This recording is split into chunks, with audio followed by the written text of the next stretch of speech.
Welcome, here I've got REALME 8 and I'm gonna show you how to turn on and off the camera location text at this device.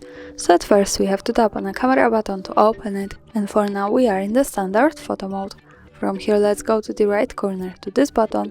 When we pick it we can open the advanced camera settings.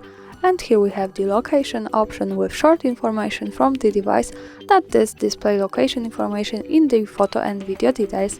By using button from the right we can turn it off and turn it on like that as we need. And here also the important thing is that to make it work correctly, when we want to save the actual location of our picture, we have to be connected with the internet, for example with the Wi-Fi or mobile data, and we have to turn on the location of this device.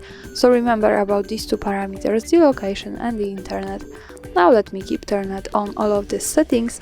Let's go back to the camera to take a picture.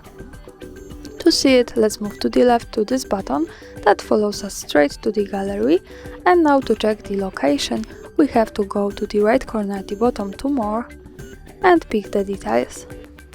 And here at the third position we have the full address, so greetings from Kraków, Poland. And that's all, thanks for watching, subscribe our channel and leave the thumbs up.